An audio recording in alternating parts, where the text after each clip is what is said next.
G'day, LEGO City Series 60304. We got the road plates. Our little village is burgeoning and we need more roadways to help us get out of the mud and grass. So this is the road plates box in the set, and for some reason it's telling me we've got road plates included. I don't understand why. We got glow in the dark, hopefully that works. I don't know why we should need it because we don't really play Lego in the dark. We've got some options on the back. Ours is probably going to end up looking like this strip. Everything is built along a highway. Let's crack it open.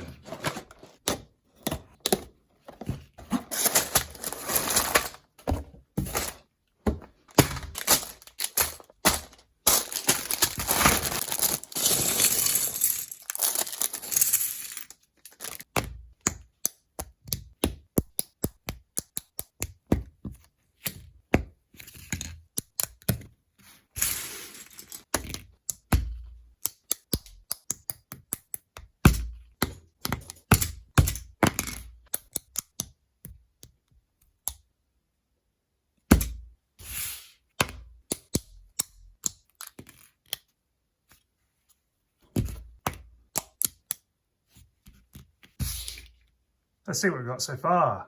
Street lights, traffic lights, the greenery, the crosswalk sign, and the speed limit, which, if this is American, feels like pretty fast for a little town area. I would expect it to be 35. Let's move on to the main roads.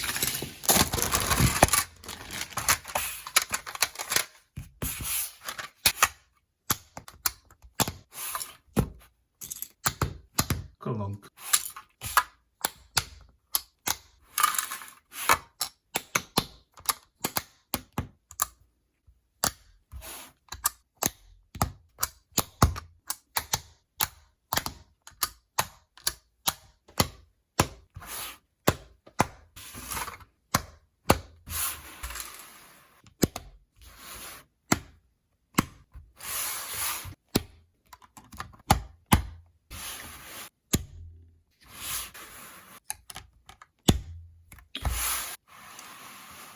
And here we have it, straight out of the box, straight off the instruction booklet.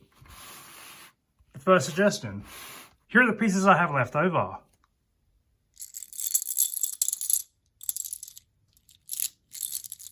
I know I'm supposed to fill in the middle of the road with these blanks, but I'm not sure exactly if I'm going to keep this because I'm not exactly sure about keeping this configuration. Our town is more of a long strip down one way, and this is going to need 2 more tables. And if we were going to keep this kind of configuration, we'd need another table to splay out. The other thing is, if you place this down, this old tool that you get from other sets isn't really going to help you. And the instruction set says you have to pop off one of your street lights to extract the dressing. So until I actually place this with the rest of our Lego road plates, these may not stay where they are right now. The setup took about under 30 minutes, and these have been under the lights. Let's see how the glow in the dark works. So I was not expecting these to illuminate the actual street, but it turned out pretty well. Functioning street lights, you'd probably get one of those light sets and actually shine them down. These are just more of a glow, but you're actually not going to be making use of it down on the ground.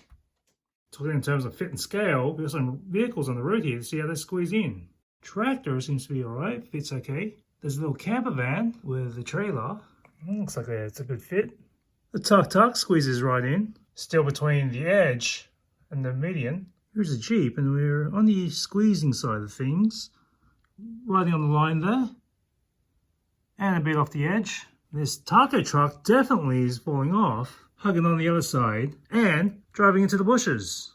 Here's another intersection we have. This monster truck's hogging the wall over the road, riding the line there, and plowing into the edge. The waste truck fits alright. It's just there on the edge, just a little inside the line. School bus is looking alright. Between the lines there, just. Same deal with the Mr. Chill ice cream truck. It's barely in the lines. See you next time on Pingu.